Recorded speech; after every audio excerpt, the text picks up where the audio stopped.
Hello everyone, நான் Sivakumar and hello my dear everyone. இன்னைக்கு நம்மளோட வீடியோவில் என்ன பார்க்க போகிறோம் அப்படின்னா ஏஐ பற்றி தான் பார்க்க போகிறோம். ஏஐ வந்து அடுத்த 5 வருஷத்துல எப்படிலாம் மாறப்போகுது அப்படிங்கிறத நான் ஏஐட்ட கேட்டேன். ஏஐ வந்து ஒரு 10 ரூல்ஸ் சொல்லியிருக்கு. அதை நான் உங்கள்கிட்ட வந்து ஃபுல்லாக டிஸ்கஸ் பண்ண போகிறேன். ஏன் வந்து நீ அடுத்த 5 வருஷத்தை எடுத்திருக்க அப்படின்னு நீங்கள் என்கிட்ட கேட்கலாம். இப்போ வந்து நம்ம ஒரு இயல்பு வாழ்க்கையில் வந்துட்டு இருக்கோம். அதாவது நான் படிச்சுட்டு இருக்கேன் அப்படின்னு அடுத்த 5 வருஷத்துல நான் படித்து முடிச்சிருவேன், வேலைக்கு போகணும் அப்படின்னு நினைப்பேன், காரு பைக்கு வீடு எல்லாமே செட்டில் ஆகணும் அப்படிங்கிற மாதிரி நினைப்பேன். ஸோ அடுத்த 5 வருஷத்துல நம்ம எல்லாமே மாறப்போகுது. ஸோ அதே மாதிரி அந்த ஏஐ எப்படி வளரப்போகுது அப்படிங்கிறத நம்ம ஏஐ கேட்டு வச்சிருக்கோம். ஏஐ பொறுத்த வரைக்கும் மக்கள் என்ன நினைக்கிறாங்க அப்படின்னா ஏஐ வந்து அதிகமாக வளர வளர மக்களோட இயல்பு வாழ்க்கைக்கு பாதிப்பு அப்படின்னு நினைச்சிட்டு இருக்காங்க. பட் அது எதுவுமே கிடையாது. ஏஐ வந்து அதிகமாக வளர வளர நம்ம நாடு வந்து முன்னேறிட்டு தான் வந்துட்டு இருக்கோம். ஸோ இதை பொறுத்து எல்லா நாடுமே முன்னேறிட்டு வந்துட்டு தான் இருக்கு. சரி, இந்த 10 ரூல்ஸ் என்னென்ன, அது என்ன அப்படிங்கிறத நம்ம தெளிவாக பார்க்கலாம் வாங்க. ஃபர்ஸ்ட் ஒன் வந்து என்ன அப்படின்னா ஸ்கிரிப்ட் ரைட்டிங். நம்ம யூடியூப் சேனல் தேவையான ஸ்கிரிப்ட் எல்லாமே அதில் எழுதி எடுத்துக்க முடியும் அப்படின்னு சொல்றாங்க. இப்போவே வந்து ரொம்ப பெட்டரா இருக்கு அப்படின்னு கூட சொல்லலாம். நம்மளுக்கு தேவையான டீட்டெயில்ஸ் வேணும் அப்படின்னா அது மூலியமா நம்ம எடுத்து கொடுக்க முடியுது. ஸோ இதே வந்து ஸ்கிரிப்ட் ரைட்டிங் வந்து இன்னுமே ஏஐ வந்து அப்டேட் பண்ணிச்சு அப்படின்னா ஒரு மூவிஸ் வந்து ஃபுல்லாவே அதுல வந்து ஸ்கிரிப்ட் எடுத்துக்கலாம் அப்படிங்கிற மாதிரி சொல்றாங்க. இது வந்து ஒவ்வொருத்தருக்கும் ஒவ்வொரு மாதிரி மாறி வர்றதுக்கான வாய்ப்பு இருக்குது அப்படிங்கிற மாதிரி சொல்றாங்க.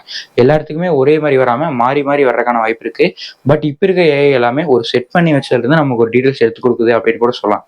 சரி, ரெண்டாவது அப்டேட் என்ன அப்படின்னா legal document writing. Legal document ரைட்டிங்னா ஒரு அதிகாரப்பூர்வமான அந்த பத்திரப்பதிவெல்லாம் இருக்குல்ல, அந்த மாதிரி ஒரு லீகல் டாக்குமெண்ட் ரைட்டிங்கே வந்து பக்காவா வந்து ரெடி பண்ணி கொடுக்கும் அப்படின்னு சொல்றாங்க. இது மூலியமா நமக்கு என்ன பெட்டர் அப்படின்னா இப்போ வந்து நம்ம ஒருத்தருக்கு கமிஷன் கொடுக்கணும், அந்த கமிஷன் எல்லாமே இல்லாம போகும். ஒரு 500 1000 வந்து நமக்கு மிச்சமாகறதுக்கான வாய்ப்பு இருக்கு. இது எல்லாமே வந்து கம்ப்யூட்டர்ல நடக்க போகுது. ஸோ அதனால வந்து ஒரு சேஃபா இருக்கும். மூணாவது ரூல்ஸ்ல என்ன சொல்றாங்க அப்படின்னா லேப் ரிப்போர்ட்ல இன்டர்பிரேட் பண்ணக்கூடிய டெக்னீஷியனோட வேலை வந்து கம்மியும் அப்படின்னு சொல்றாங்க. அதாவது இந்த எக்ஸ்ரே எடுக்கிறது, பிளட் ரிப்போர்ட்டு, அது மட்டும் இல்லாமல் எம்ஐவி இந்த மாதிரி நம்மளோட ரிப்போர்ட்ஸை கொடுத்தோம் அப்படின்னா நமக்கு வந்து ஹார்ட் அட்டாக் இருக்கா இல்லை கேன்சர் இருக்கா இல்லையா அப்படிங்கிற மாதிரியான ப்ரெடிக்ஷன் எல்லாமே அதில் வந்து செக் பண்ணிக்க முடியும் அப்படிங்கிற மாதிரி சொல்லியிருக்காங்க. நாலாவது அப்டேட்ல என்ன சொல்லியிருக்காங்க அப்படின்னா டீச்சர்ஸோட வேலை எல்லாமே கம்மியும் அப்படிங்கிற மாதிரி சொல்லியிருக்காங்க. டீச்சர்ஸோட ட்ரைனிங் வேலை எல்லாமே கம்மியும் சொல்லியிருக்காங்க. அதாவது ஈவினிங் கிளாஸஸ் எல்லாமே வந்து இல்லாமல் ஒரு டீச்சர் செய்யக்கூடிய வேலையை வந்து இதுவே செய்யலாம். அதாவது லாங்குவேஜஸாக இருக்கட்டும், தமிழ், இங்கிலீஷ், தெலுங்கு, கன்னடம், மலையாளம் இந்த மாதிரி எல்லா லாங்குவேஜையுமே வந்து நம்ம ஏஐ மூலமா ரொம்ப பக்காவாக கற்றுக்க முடியும் அப்படிங்கிற மாதிரி சொல்லியிருக்காங்க. அதே மாதிரி சங்கீதத்தில் வந்து பியானோ, கிட்டார் அந்த மாதிரியுமே நம்ம கற்றுக்க முடியும் அப்படிங்கிற மாதிரியும் அந்த 4வது அப்டேட்ல நம்மளுக்கு சொல்ல வருது. 5வது அப்டேட் என்ன அப்படின்னா நம்மளை மாதிரியே, அதாவது நான் ஒரு இன்ஃப்ளூயன்சர், அதாவது உங்களுக்கு நான் வந்து தகவல் கொடுக்குற ஒரு இன்ஃப்ளூயன்சர்ஸ்ன்னு சொல்லலாம்.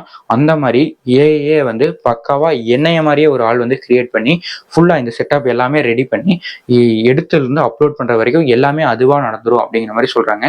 ஸோ இது வந்து ஒரு சிறந்த அப்டேட் அப்படிங்கிற மாதிரி சொல்லலாம்.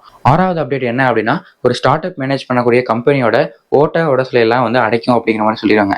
இது என்ன அப்படின்னா ஒரு கம்பெனியில் என்ன வந்து சரியா இல்லை, அதை என்ன ரெடி பண்ணணும் அப்படிங்கிற மாதிரி எல்லாமே வந்து அதுல சரி பண்ணிடும். அதாவது ஒரு சிஇஓ செய்ய வேண்டிய வேலையை வந்து அந்த ஏஐ செஞ்சு முடிச்சிடும் அப்படிங்கிற மாதிரி சொல்லியிருக்காங்க. 7வது அப்டேட் என்ன அப்படின்னா வந்து ஒரு யூடியூப் சேனல்ஸ்லேயே அதை வந்து ஃபுல்லாக கிரியேட் பண்ணி அதுவாக வந்து எல்லா ஒர்க்கையும் பார்த்துரும் அப்படிங்கிற மாதிரி சொல்லியிருக்காங்க. 8வது அப்டேட் என்ன அப்படின்னா கவர்மெண்ட்டும் மக்களும் மீட் பண்ணக்கூடிய இடத்துல ஏஐ ஒர்க் ஆகும் அப்படிங்கிற மாதிரி சொல்லிடுறாங்க. இப்போ வந்து ஆஃபீஸர் ஏஐ 2 இருக்கு. ஆஃபீஸர் வந்து கமிஷன் கேட்குறாரு, 500 இருந்து 1000 கமிஷன் கேட்குறாரு.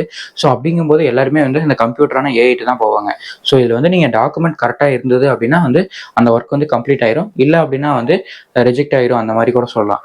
ஸோ இது வந்து எப்படி இருக்கும் அப்படின்னா நம்ம ஏற்கனவே செகண்ட்ல சொன்னக்கூடிய லீகல் டாக்குமெண்ட் ரைட்டிங் அந்த இதுவும் கிட்டத்தட்ட ஒத்து போகும் அப்படின்னு சொன்னால் இது வந்து ஃபுல்லாகவே வந்து கவர்மெண்ட்ல மக்களும் மீட் பண்ணக்கூடிய இடத்துல எல்லாமே வந்து ஏஐ வந்துடும் அப்படிங்கிற மாதிரி சொல்லியிருக்காங்க. 9வது என்ன அப்படின்னா 9வது வந்து ஆட்டோமேட்டிக் கிச்சன். இப்போ வந்து நம்ம வந்து ஸ்விக்கி, ஜொமேட்டோல ஆர்டர் போடுறோம், இன்னும் நிறைய ஆப்ஸ் இருக்கு, எல்லாத்துலேயுமே ஆர்டர் போடுறோம் அப்படின்னா நமக்குன்னு ஒரு லிஸ்ட் வந்து நம்ம செட் பண்ணி வச்சுக்கிட்டோம் அப்படின்னா இந்த டைம் இந்த டேட்ல வந்து எனக்கு இந்த ஃபுட்டு தான் வேணும் அப்படிங்கிற மாதிரி செட் பண்ணி வச்சுட்டோம் அப்படின்னா அதுல வந்து ஒரு இன்கிரீடியன்ஸ்ல இருந்து இப்போ நூடுல்ஸ் அப்படின்னா நிறைய பேருக்கு வந்து முட்டை போடலாம், தக்காளி அந்த மாதிரி எல்லாமே போடுவாங்க. ஸோ எனக்கு வந்து ஒருத்தருக்கு வந்து முட்டை வேணும் அப்படின்னு போடலாம், ஒருத்தருக்கு வந்து தக்காளி வேண்டாம் அப்படிங்கிற மாதிரி ஒவ்வொன்றையும் பிரித்து அவங்களுக்கு டேஸ்ட்டுக்கு ஏற்ற மாதிரி நம்ம வந்து செட் பண்ணி வச்சுக்கிட்டோம் அப்படின்னா அந்தந்த டைமுக்கு ஏற்ற மாதிரி ஆட்டோமேட்டிக்காக அங்கே சமையல் செய்யக்கூடிய கிச்சன்ல இருந்து எல்லாமே மிஷினாகவே வந்து ஒர்க் பண்ணி அங்கே சமைச்சு இங்கே டெலிவரி பாய்ட்டு கொடுத்து விட்டுரும், நம்ம வீட்டுக்கு வந்துடும். ஸோ இது வந்து 9வது அப்டேட்ல ஆட்டோமேட்டிக் கிச்சன் அப்படின்னு சொல்கிறாங்க. 10வது அப்டேட் என்ன அப்படின்னா 10வது அப்டேட் என்ன அப்படிங்கிறத நீங்கள் தான் சொல்லணும். ஸோ இது வந்து நீங்கள் என்ன அப்படிங்கிறத கஸ் பண்ணி சொல்லுங்கள். கண்டிப்பாக கமெண்ட் செக்ஷனில் கமெண்ட் பண்ணுங்கள். ஸோ இந்த 10 அப்டேட்டுமே இனிமேல் அதாவது 2030க்குள்ள வருது அப்படிங்கிறத ஏஐயான சாட் ஜிபிடி சொல்லியிருக்கு அப்படின்னு கூட சொல்லலாம். ஏன்னா அதுக்கிட்ட தான் நான் கேட்டு இந்த 10 டீட்டெயில்ஸுமே தெரிஞ்சுக்கிட்டேன். ஸோ அதை உங்களுக்கு நான் ஒரு எப்படி டிஸ்கஸ் பண்ணணுமோ அப்படி நான் டிஸ்கஸ் பண்ணியிருக்கேன். நீங்கள் கண்டிப்பாக புரிஞ்சிருக்கும் அப்படின்னு நினைக்கிறேன். இந்த வீடியோவிலேயே நீங்கள் நிறைய இன்ஃபர்மேஷன் தெரிஞ்சிருப்பீங்க அப்படின்னு நானே நினைக்கிறேன். இந்த மாதிரி ஒரு சுவாரஸ்யமான வீடியோவை தெரிஞ்சுக்க நம்ம எம்எஸ்சி ஸ்குவாரில் இணைந்தே இருங்கள். நான் உங்கள் சிவா. இந்த வீடியோவை உங்கள் ஃப்ரெண்ட்ஸுக்குமே ஷேர் பண்ணுங்க. உங்களுக்கு யூஸ்ஃபுல்லாக இல்லை அப்படின்னாலும் உங்கள் ஃப்ரெண்ட்ஸ்க்கு யூஸ்ஃபுல்லாக இருக்கலாம்.